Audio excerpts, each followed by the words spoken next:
Jake Wilson had been working his cattle ranch in the hills of Montana for more than 20 years. He knew every inch of his land, every stream, and every trail, but his old hunting rifle was getting worn out. The wooden stock had cracks, and the sight wasn't as sharp as it used to be. Last week, Bill Peterson from the gun shop had called him with good news. A vintage Winchester rifle had just arrived at his store. It was exactly what Jake had been looking for. The price was fair, and Peterson said it was in excellent condition. On this cool October morning, Jake finished his morning chores early. He fed the cattle, checked the water tanks, and loaded his pickup truck with the money for the rifle. The drive to Peterson's place would take about 30 minutes through winding dirt roads. Peterson ran his gun shop out of an old converted barn behind his house. It wasn't fancy, but he had a good reputation in the area. Hunters and ranchers came from miles around to buy firearms and ammunition from him. Jake had bought several guns from Peterson over the years and always got a fair deal. As Jake drove through the countryside, he enjoyed the peaceful morning. The autumn leaves were changing colors, painting the hills in shades of gold and red. A few deer crossed the road ahead of him, and he slowed down to let them pass. This was why he loved living out here, away from the noise and chaos of the city. Peterson's property sat at the end of a long driveway, surrounded by tall pine trees. The main house was a simple log cabin, and the barn shop stood about 50 yards behind it. Jake had been there many times before, and it always looked the same. But today, something felt different as he pulled up to the barn. Peterson's pickup truck was nowhere to be seen. Usually, Peterson would come out to greet customers when he heard a vehicle approaching. The barn door was slightly open, which was unusual. Peterson was always careful about security, especially with valuable firearms inside. Jake parked his truck and stepped out, looking around. The property was completely quiet except for the sound of wind through the pine trees. Maybe Peterson had gone to town for supplies and left the shop open for him. They had arranged this meeting after all. He walked toward the barn, his boots crunching on the gravel driveway. The familiar smell of gun oil and wood polish drifted out through the open door. Inside, he could see rows of rifles and shotguns displayed on the walls, just like always. "Peterson, you in there?" Jake called out as he approached the entrance. His voice echoed slightly in the morning air, but there was no response. He stopped at the doorway and called again, louder this time. Still nothing. Jake had always been a practical man. If Peterson had stepped out briefly and left the shop open for him, that would make sense. They had done business together for years, and there was trust between them. He decided to go inside and wait for Peterson to return. The barn was dimly lit, with sunlight streaming through a few small windows. Dust particles danced in the beams of light. Jake looked around at the familiar displays of firearms, ammunition boxes, and hunting accessories. Everything seemed normal and in its proper place. He walked toward the counter where Peterson usually conducted business. The vintage Winchester should be somewhere nearby, probably set aside for him. Jake looked around but didn't see it immediately. Maybe Peterson had put it in the back room for safekeeping. As he stood there waiting, Jake began to feel uneasy. Something about the silence didn't feel right. In all his visits to Peterson's shop, there had always been some kind of noise. Peterson moving around, organizing inventory, or working on repairs. Today, the silence was complete and unsettling. He decided to look around a bit more, thinking Peterson might be in the back area of the barn. There were several storage areas and workbenches where Peterson often spent time cleaning and repairing firearms. Jake had never explored the back section thoroughly before, but he figured it would be okay to take a quick look. The wooden floor creaked under his boots as he walked deeper into the barn. Workbenches lined the walls, covered with tools, cleaning supplies, and gun parts. Everything was organized and clean, typical of Peterson's careful nature. Then Jake heard something that made him stop in his tracks. It was very faint, but it sounded like a human voice. Not Peterson's voice, though. This sounded different, almost like someone trying to speak but unable to do so clearly. The sound seemed to be coming from somewhere toward the back of the barn. Jake stood perfectly still and listened carefully. There it was again, a muffled sound that definitely came from a person. His heart started beating faster. Was someone hurt? Was Peterson in trouble? He followed the sound, moving carefully through the cluttered back area of the barn. The noise seemed to be coming from a storage closet he had never paid attention to before. It was just a plain wooden door, painted the same color as the barn walls. The sounds from behind the door became more urgent as Jake got closer. Someone was definitely in there, and they seemed to be in distress. Jake tried the door handle, but it was locked. The sounds continued, more desperate now. Without hesitation, Jake looked around for something to open the door. He spotted a crowbar on Peterson's workbench and grabbed it. Whatever was happening here, he needed to help. His ranching experience had taught him to act quickly in emergencies. As he positioned the crowbar against the doorframe, Jake had no idea that he was about to uncover something that would change his life forever. He thought he was just helping someone who might be trapped or injured. He couldn't imagine the horror that waited behind that locked door. Jake put all his strength into prying open the closet door. The old wood creaked and groaned as the crowbar worked against the lock. After a few seconds of pressure, the door suddenly gave way and swung open. What Jake saw inside that closet would stay with him for the rest of his life. A woman was sitting on the floor, her hands tied behind her back with thick rope. A piece of cloth was wrapped around her mouth, preventing her from speaking clearly. Her eyes were wide with fear, but when she saw Jake, they filled with desperate hope. The woman appeared to be in her 30s, with shoulder-length brown hair that was messy and tangled. There was dried blood on her forehead from what looked like a serious cut. Her clothes were torn and dirty, as if she had been struggling or had been kept in this small space for a long time. Jake's mind raced as he tried to process what he was seeing. This wasn't just someone who had accidentally gotten locked in a closet. Someone had deliberately tied this woman up and left her here. The realization hit him like a punch to the stomach. This was a crime scene. It's okay, Jake said softly, trying to keep his voice calm, even though his heart was pounding. I'm going to help you. You're safe now.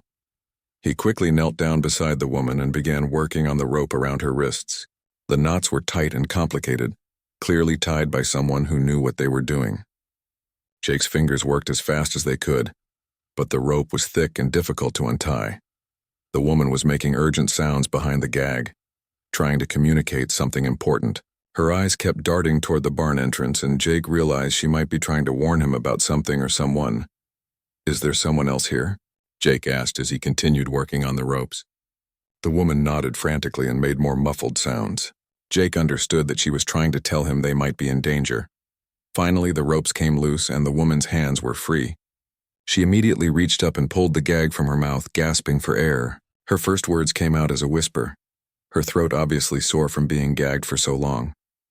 Thank you, she managed to say, tears streaming down her face. I thought no one would find me. Jake helped her stand up, though she was unsteady on her feet. What's your name? How long have you been in here? My name is Lisa, she said, her voice getting a little stronger. I think it's been 3 days. Maybe 4. I lost track of time. Jake felt a chill run down his spine.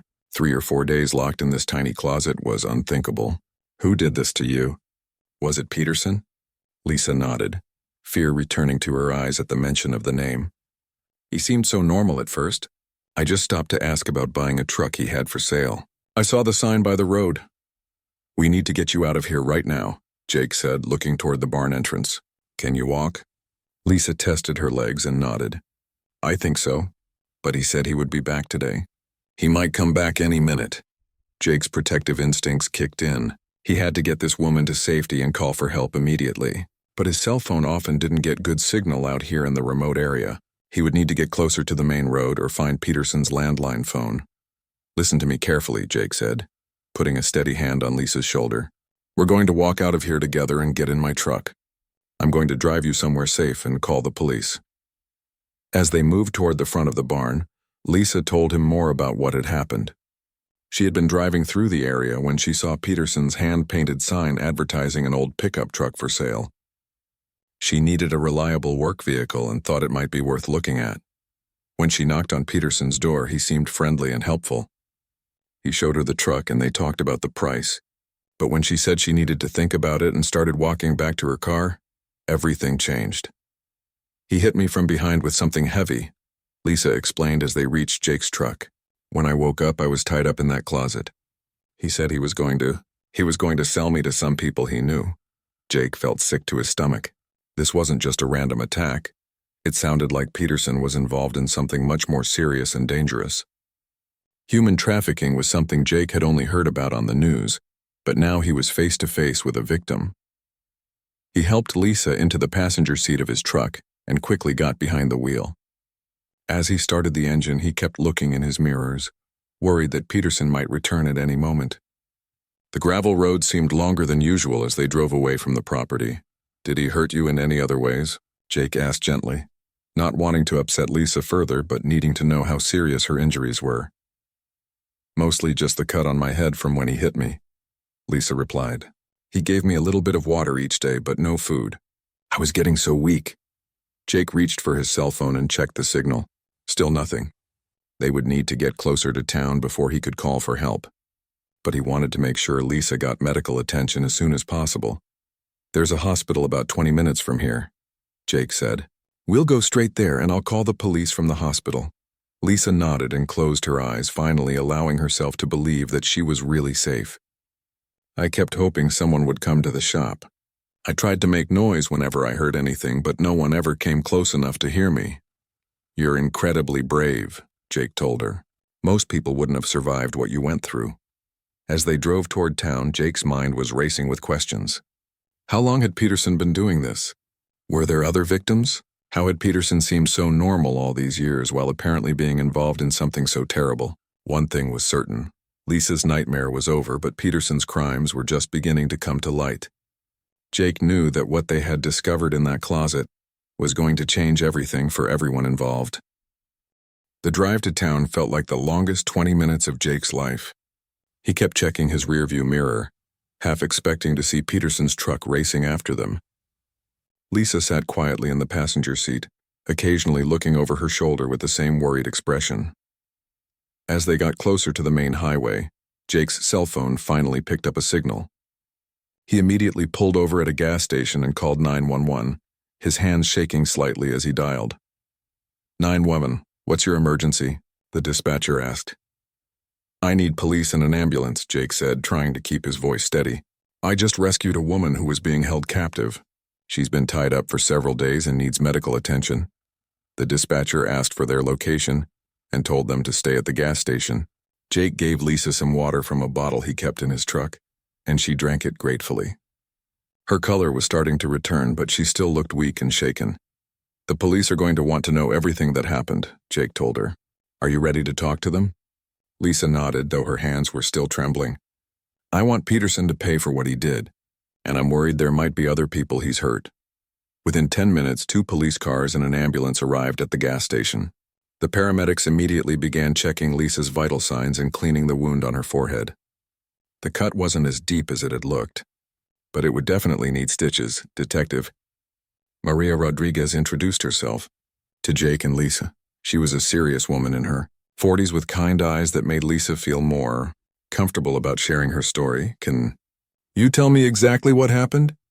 Detective Rodriguez asked Lisa while the paramedics continued their work. Lisa took a deep breath and started from the beginning.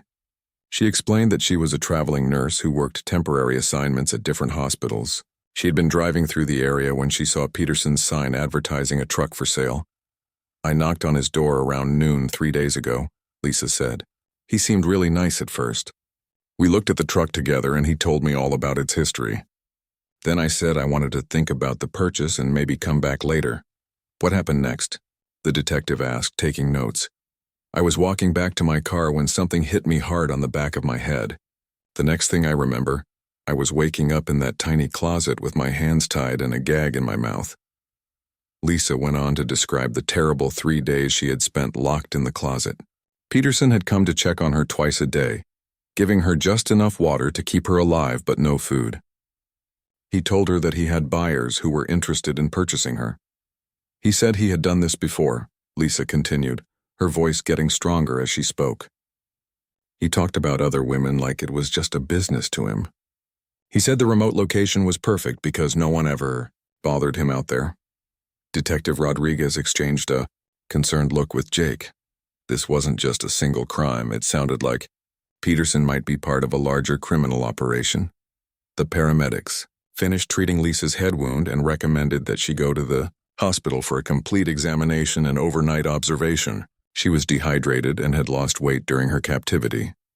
Before you go to the hospital, Detective Rodriguez said, I need to ask you some more questions about Peterson. Did he mention any names of people he was working with? Did you overhear any phone conversations? Lisa thought for a moment. Yes, actually.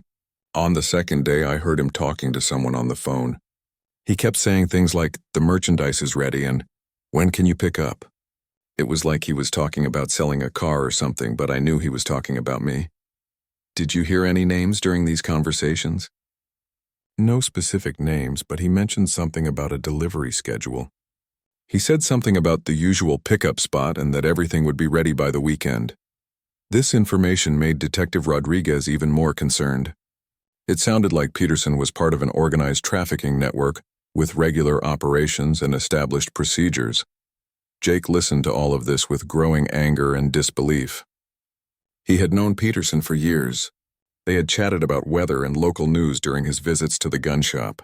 Peterson had always seemed like a normal, if somewhat quiet, businessman.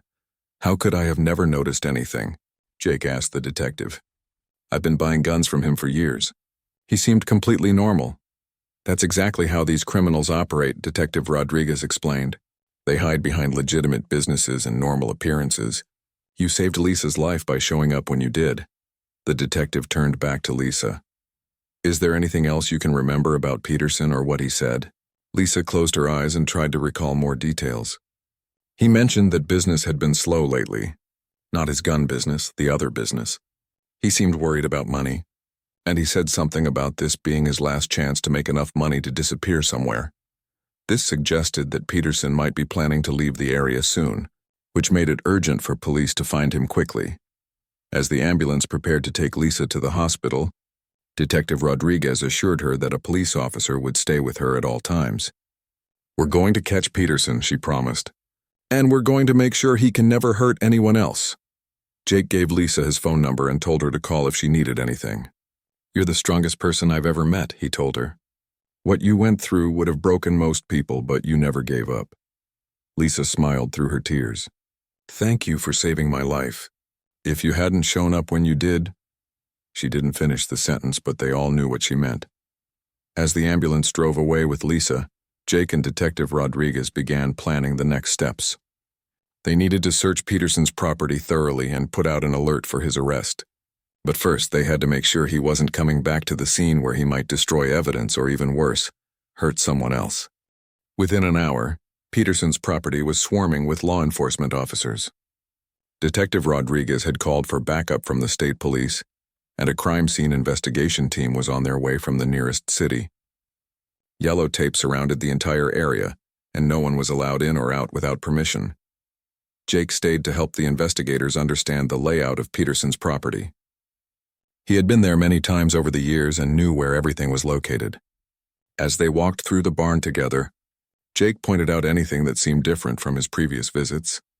The first major discovery came when Officer Kevin Murphy found Lisa's purse hidden under Peterson's main workbench. Inside were her driver's license, credit cards, and car keys. Her wallet contained about $200 in cash that Peterson apparently hadn't bothered to take. Her car has to be here somewhere, Detective Rodriguez said. Peterson wouldn't have left it where someone might notice it. They found Lisa's Honda sedan parked behind Peterson's house, carefully hidden under a large brown tarp. The car showed signs of having been moved recently, with fresh tire tracks leading to its current location. Inside the car, investigators found Lisa's suitcase with her work uniforms and personal belongings. Crime scene photographer Janet Kim documented everything before anyone touched it.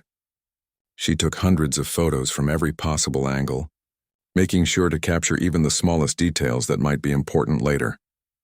The closet where Lisa had been imprisoned revealed disturbing evidence of Peterson's crimes.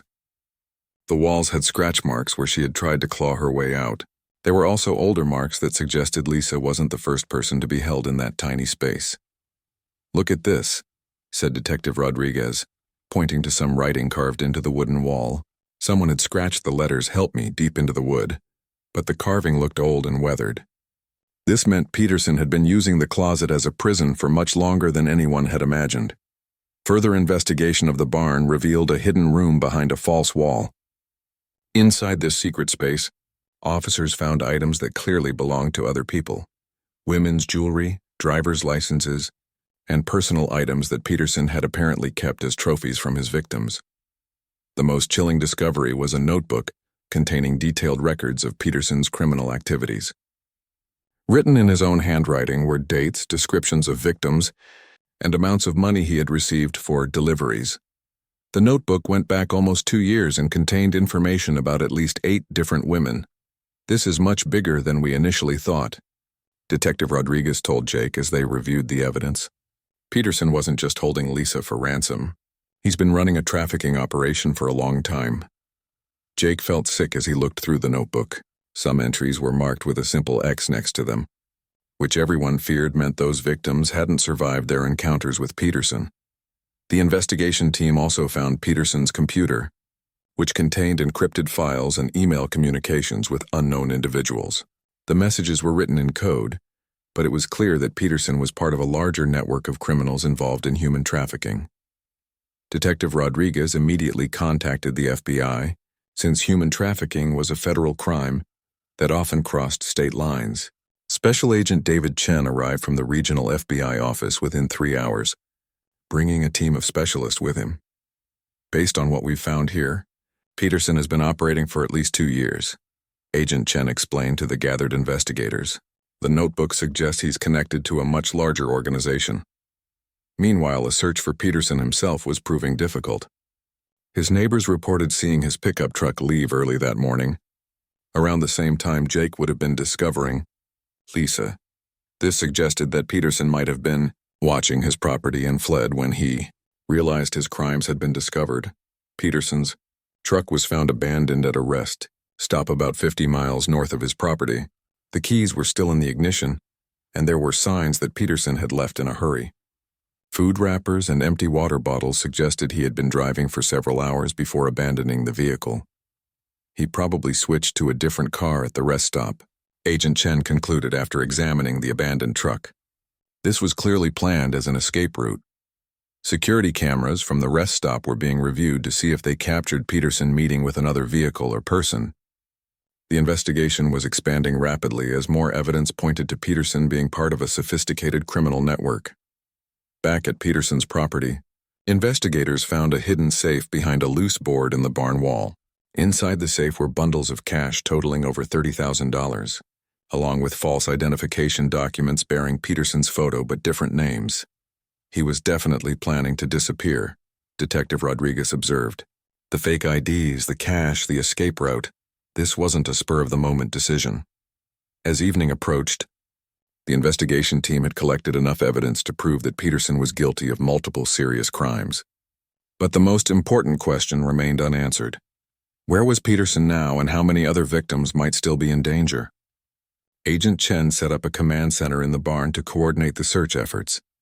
Alerts had been sent to law enforcement agencies across several states, and Peterson's photo was being distributed to Border Patrol agents and airport security personnel. "The good news is that we've disrupted his operation and saved Lisa's life," Agent Chen told the team. "The bad news is that Peterson is still out there, and he probably has contacts who can help him hide." Jake stayed until late in the evening, helping investigators understand anything they found that related to Peterson's legitimate gun business. It was heartbreaking for him to realize that someone he had trusted and done business with for years had been living such a terrible double life. As he finally drove home that night, Jake couldn't stop thinking about Lisa's courage and strength. She had survived an unimaginable ordeal and provided crucial information that would help catch Peterson and possibly save other victims. But he also couldn't shake the feeling that this was far from over. Peterson was still free, and until he was caught, no one could be completely safe. The FBI investigation into Peterson's background revealed a much darker and more complex story than anyone had initially imagined. Special Agent Chen and his team worked around the clock, digging into Peterson's financial records, phone communications, and computer files. What they discovered painted a picture of a man who had been living 2 completely different lives for years. On the surface, Peterson was a quiet gun shop owner who kept to himself and ran a legitimate business. But underneath this normal appearance, he was operating as a key player in a human trafficking network that stretched across multiple states. The encrypted files on Peterson's computer, once decoded by FBI specialists, revealed the horrifying scope of his criminal activities. He had been in regular contact with at least 12 other individuals involved in trafficking operations. The network used code words and careful language, but the meaning was clear to investigators. Peterson's role in the network was to identify, capture, and hold victims until they could be delivered to buyers. His remote location and legitimate business provided perfect cover for these activities. Victims were often people traveling alone who stopped at his property for innocent reasons, like Lisa had done when she inquired about buying his truck. Financial records showed that Peterson had received large cash payments every few months, far more money than his gun shop could possibly generate.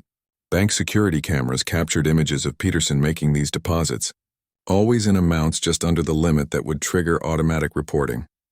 To federal authorities, the investigation took a devastating turn when Agent Chen's team began cross-referencing Peterson's notebook with missing person reports from across the region.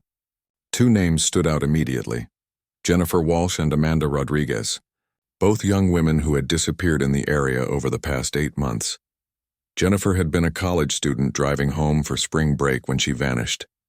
Her car was found abandoned at a gas station about 10 miles from Peterson's property, but there had been no trace of her after that. Amanda was a traveling sales representative who had disappeared. While driving through the area on a business trip, Detective Rodriguez contacted the families of both women to inform them of the possible connection to Peterson's case. The conversations were heartbreaking, as these families had been desperately searching for their loved ones for months without any answers. "We always hoped Jennifer was still alive somewhere," her mother told Detective Rodriguez through tears. "But deep down, we knew something terrible had happened to her." The investigation revealed that Peterson's operation had become more sophisticated over time. Early victims like Jennifer and Amanda had been captured opportunistically, but more recent cases showed careful planning and coordination with other members of the trafficking network. Cell phone records showed that Peterson had been in frequent contact with individuals in neighboring states, often making calls just before and after his deliveries. The timing of these calls matched perfectly with entries in his notebook about completed transactions. Lisa's case had been different from the others in several important ways. According to the notebook, Peterson had been planning to hold her for a longer period because his usual buyers were having difficulty with law enforcement in their area. This delay had ultimately saved Lisa's life, as it gave Jake the opportunity to find her before Peterson could complete the sale. The FBI team also discovered that Peterson had been using his gun shop as more than just a cover story.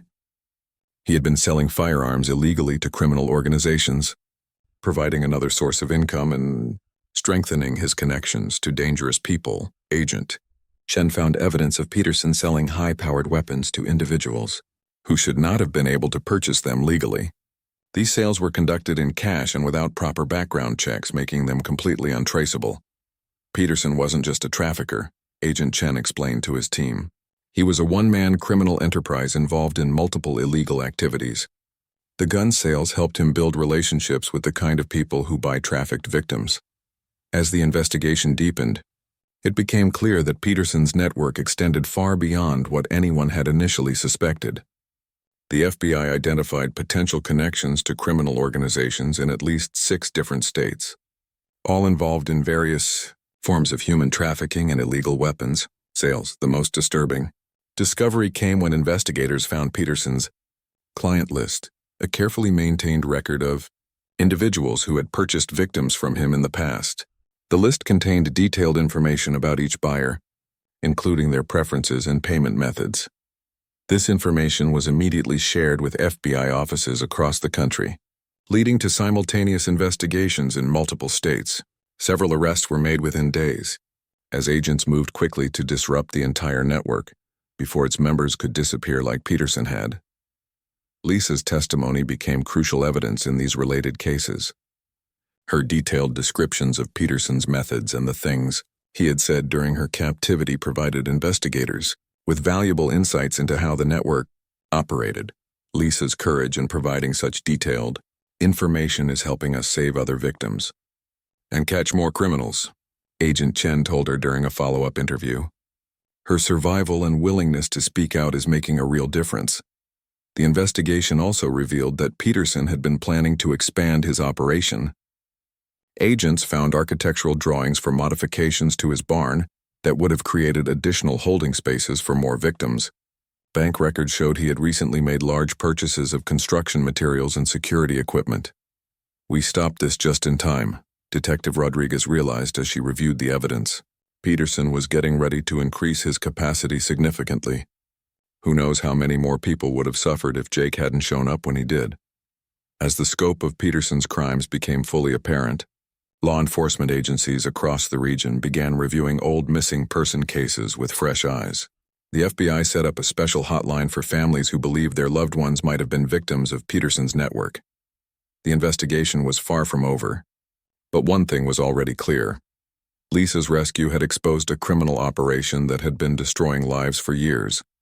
Now the race was on to find Peterson and bring him to justice before he could hurt anyone else. The search for Peterson quickly became one of the largest manhunts in the region's history. Within 24 hours of discovering his crimes, law enforcement agencies across 5 states had joined the effort to find him. Peterson's photograph was distributed to every police department, sheriff's office, and border patrol station within a 1,000-mile radius. Special Agent Chen coordinated the search from a command center set up at the local sheriff's office. Large maps covered the walls, marked with pins showing Peterson's known locations, possible escape routes, and places where he might try to hide. Phone calls and radio communications filled the air as dozens of investigators shared information and coordinated their efforts. The first major break in the search came from security, cameras at the rest stop where Peterson had abandoned his truck. The footage showed him meeting with another vehicle, a dark blue van with license plates that were partially obscured by mud. Peterson could be seen transferring bags and equipment from his truck to the van before driving away as a passenger. This was definitely planned in advance. Agent Chen observed as he watched the security footage. Peterson had an escape route ready, and someone was helping him. FBI technical specialists enhanced the video to get a clearer look at the van's license plate. After several hours of computer work, they were able to determine that the vehicle belonged to a man named Robert Hayes, who had a criminal record for weapons violations in a neighboring state. A search of Hayes's background revealed connections to several of the individuals identified in Peterson's trafficking network. Phone records showed that Hayes and Peterson had been in contact regularly over the past several months, often using prepaid cell phones that were difficult to trace. Police immediately put out alerts for both Peterson and Hayes, along with descriptions of the blue van. Highway patrol officers and state troopers were notified to watch for the vehicle at gas stations, rest stops, and border crossings. Meanwhile, the investigation into Peterson's network was yielding more information about his possible whereabouts. Intercepted communications suggested that the trafficking organization had safe houses in remote areas where members could hide when law enforcement got too close.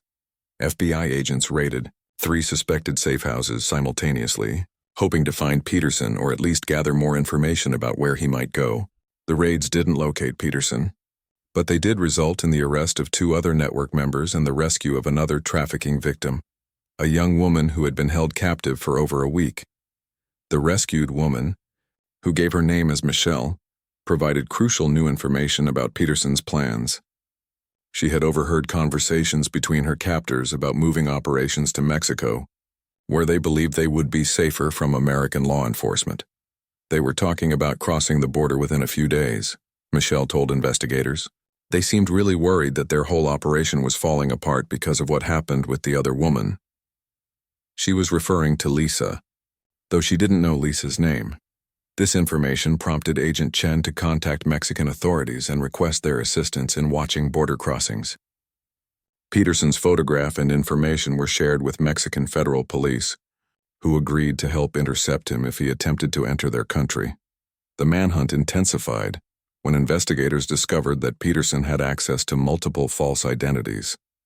In addition to the fake documents found in his safe, financial records showed he had been making payments to a document forger for over a year. Peterson has been planning this escape for a long time, Detective Rodriguez realized as she reviewed the evidence. He's got multiple backup identities and probably enough money to stay hidden for years. 3 days into the manhunt, police received a tip from a gas station attendant in a small town near the Mexican border. The attendant reported serving two men in a blue van who matched the descriptions of Peterson and Hayes. The men had paid for gas and food with cash and seemed nervous and in a hurry. Local police rushed to the area, but Peterson and Hayes were already gone. However, security cameras at the gas station confirmed their identities and showed that they were still traveling together in the blue van. More importantly, the timestamp on the footage showed they were only 2 hours ahead of law enforcement. Agent Chen immediately coordinated with Border Patrol agents to set up checkpoints on all major routes leading to Mexico. Helicopters were deployed to search the area from the air, and additional ground units were sent to patrol back roads and smaller crossing points. The intense search efforts were complicated by the vast remote terrain near the border. There were hundreds of miles of desert and mountains where Peterson could potentially hide, along with numerous small roads and trails that weren't well monitored. As the manhunt entered its 4th day, public interest in the case was growing rapidly. Local news stations began covering the story extensively, and Peterson's photograph appeared on television screens across the region. Tips from the public began pouring into the FBI hotline, though most turned out to be false leads. One tip, however, proved to be significant. A ranch worker reported seeing a blue van parked behind an abandoned building near his workplace. When police arrived to investigate, they found the van, but Peterson and Hayes were nowhere to be seen. Inside the vehicle, investigators discovered maps of the border region and additional fake identification documents. They're definitely trying to get to Mexico, Agent Chen concluded after examining the evidence, but they're being careful and taking their time to avoid being caught. The discovery of the abandoned van led to an intensive ground search of the surrounding area. Tracking dogs were brought in to follow any scent trails, and helicopters with thermal imaging equipment scanned the desert for signs of the fugitives. Local ranchers and residents were asked to report any suspicious activity, and law enforcement officers went door to door showing Peterson's photograph. The community response was overwhelming, with dozens of people volunteering to help search and providing information about unusual activities in the area. Jake, who had been following the manhunt closely, volunteered to help with the search efforts. His knowledge of the local terrain and his experience as a rancher made him valuable to the search teams. "I want to see Peterson caught," Jake told Agent Chen. "After what he did to Lisa and those other women, he needs to face justice." As the search continued, investigators received disturbing intelligence suggesting that Peterson might be planning more crimes, even while on the run. Intercepted communications indicated that he was still in contact with other members of the trafficking network, possibly arranging for new operations in Mexico. This information made it even more urgent to capture Peterson quickly, before he could disappear across the border or hurt anyone else. The manhunt was becoming a race against time, with law enforcement working desperately to close in on a dangerous criminal who seemed to always be one step ahead of capture. The manhunt for Peterson reached its climax on a dusty Thursday morning, exactly 1 week after Jake had discovered Lisa in the closet. A Border Patrol agent named Carlos Martinez was conducting routine checks at a small, rarely used crossing point when he noticed 2 men approaching on foot across the desert. The men were carrying heavy backpacks and appeared to be trying to avoid the main checkpoint area. Agent Martinez used his binoculars to get a better look and immediately recognized one of the men as Peterson from the wanted photographs that had been circulated. Martinez quietly radioed for backup while continuing to observe the 2 fugitives. Peterson and Hayes were moving slowly, clearly exhausted from days of hiding in the harsh desert terrain. They had no idea that law enforcement was watching their every move. Within minutes, additional Border Patrol agents surrounded the area. Peterson and Hayes were taken into custody without resistance. They were too tired and dehydrated to put up any kind of fight. The week-long manhunt was finally over. "I never thought we'd actually get caught," Peterson muttered as handcuffs were placed on his wrists. Hayes remained silent, but the relief on his face suggested he was actually glad the running was over. Agent Chen arrived at the border station within an hour to take custody of the prisoners. Peterson looked completely different from the quiet gun shop owner that Jake had known for years. His clothes were dirty and torn, his face was sunburned, and his eyes had the hollow look of someone who knew his life was effectively over. During the initial interrogation, Peterson remained mostly silent, only speaking to request a lawyer. Hayes, however, was more cooperative. Facing serious charges himself, he began providing information about the trafficking network in hopes of receiving a reduced sentence. Peterson was one of the main coordinators, Hayes told investigators. He wasn't just grabbing random people. He had contacts everywhere who would identify potential victims and send them his way. This information confirmed what investigators had suspected. Peterson's operation was much more sophisticated than a simple opportunistic criminal grabbing victims. It was a well-organized business with multiple people involved at every level. The real breakthrough came 3 days later during Peterson's formal interrogation. His lawyer had advised him to cooperate in exchange for avoiding the death penalty, which could have been imposed for some of his crimes. Faced with overwhelming evidence and the prospect of execution, Peterson finally began to talk. What he revealed shocked even the experienced FBI agents who had been investigating the case. "I started small, just grabbing people who seemed like they wouldn't be missed," Peterson admitted during one of the recorded interrogation sessions. "Homeless people, runaways, people traveling alone.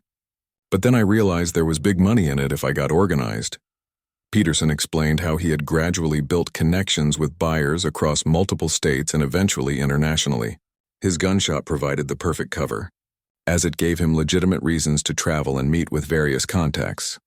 The most heartbreaking part of Peterson's confession concerned Jennifer Walsh and Amanda Rodriguez, the two women who had disappeared months earlier.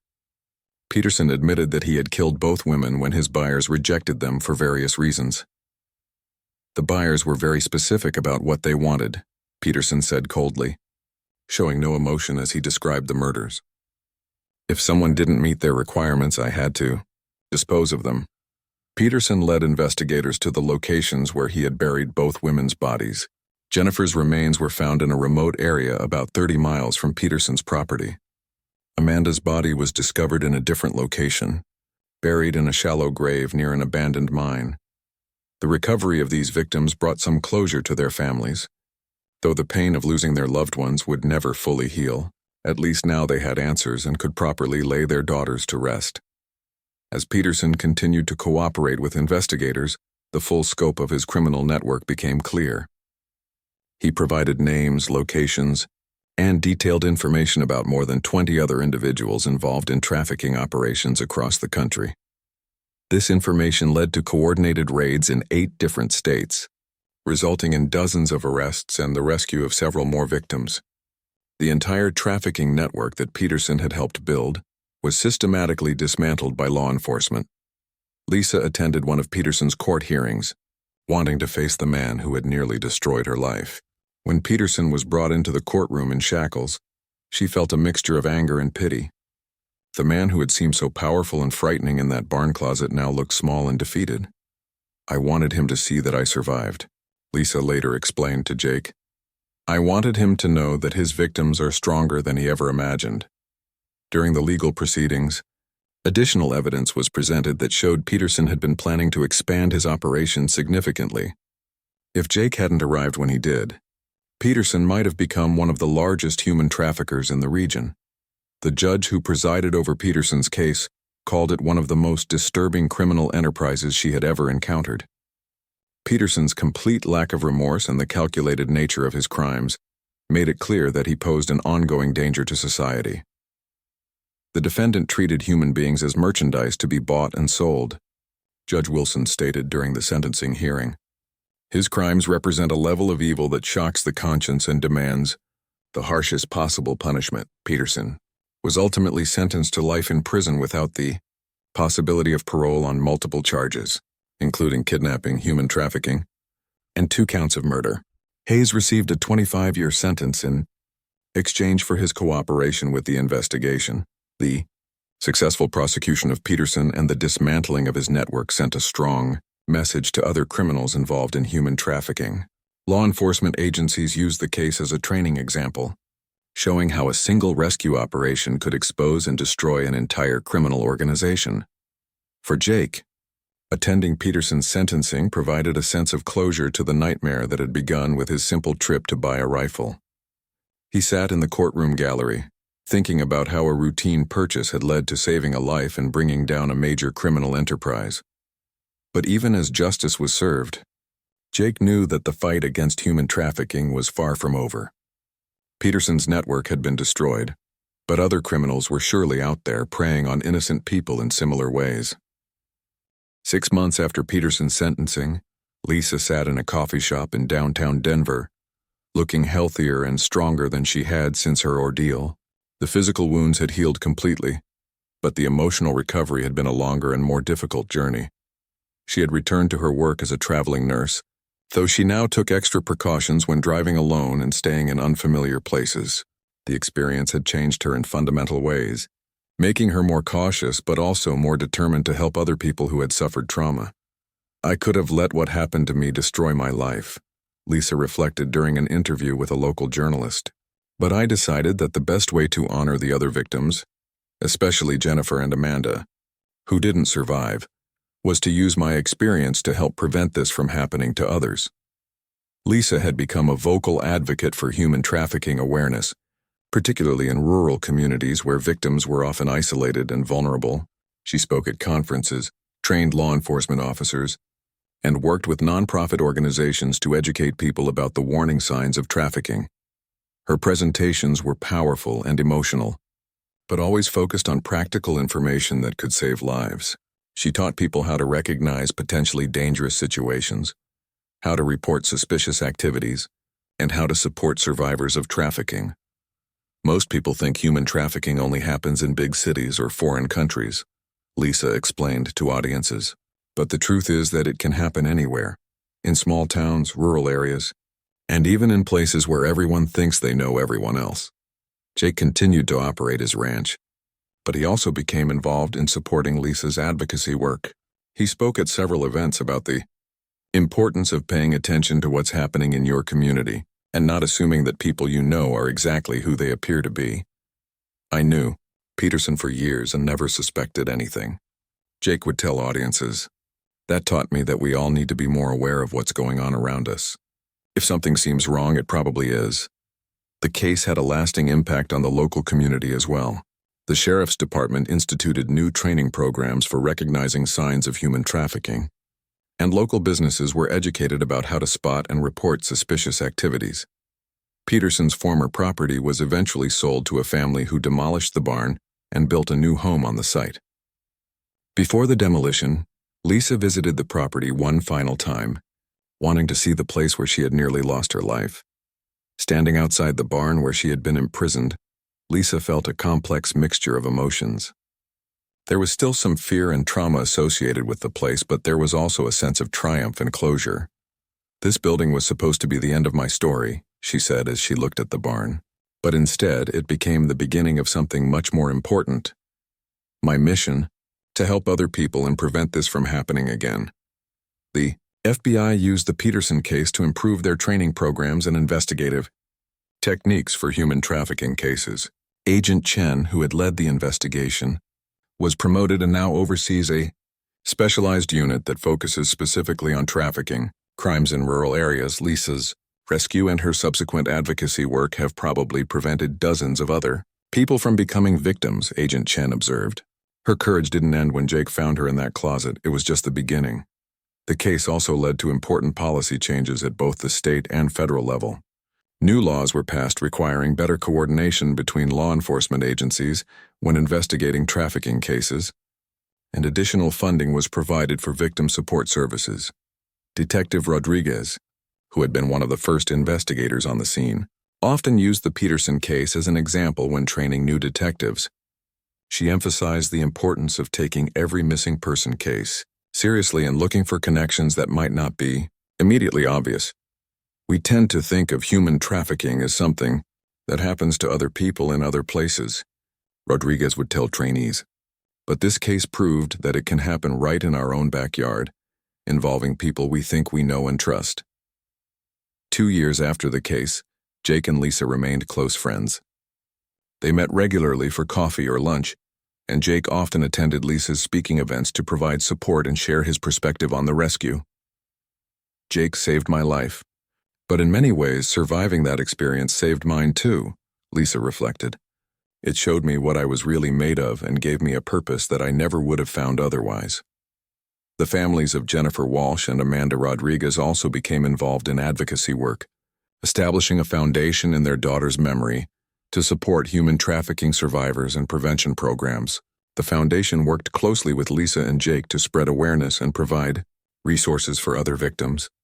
Lisa eventually decided to pursue additional training in trauma counseling so she could provide more direct support to trafficking survivors. She understood better than most what victims needed to heal and rebuild their lives. "No one should have to go through what I went through," Lisa would tell the survivors she counseled. "But if you did survive it, you're stronger than you know, and your experience can help save other people." The impact of Jake's decision to investigate the strange sounds in Peterson's barn continued to ripple outward years after the rescue. Lisa's advocacy work reached thousands of people. Law enforcement agencies improved their training and procedures, and new policies were implemented to better protect potential victims. Peterson remained in prison, serving his life sentence without the possibility of parole. He occasionally received letters from Lisa, who had chosen to forgive him as part of her own healing process, though she made it clear that forgiveness didn't mean excusing his crimes or believing he should ever be released. As Lisa looked toward the future, she felt grateful for her survival and proud of what she had accomplished in the aftermath of her trauma. The scared, injured woman Jake had found in that closet had transformed into a powerful advocate who was making a real difference in the fight against human trafficking. Every person we educate, every victim we help, every criminal we catch, it all goes back to that moment when Jake decided to investigate a strange sound, Lisa would say. One person's decision to help can change everything.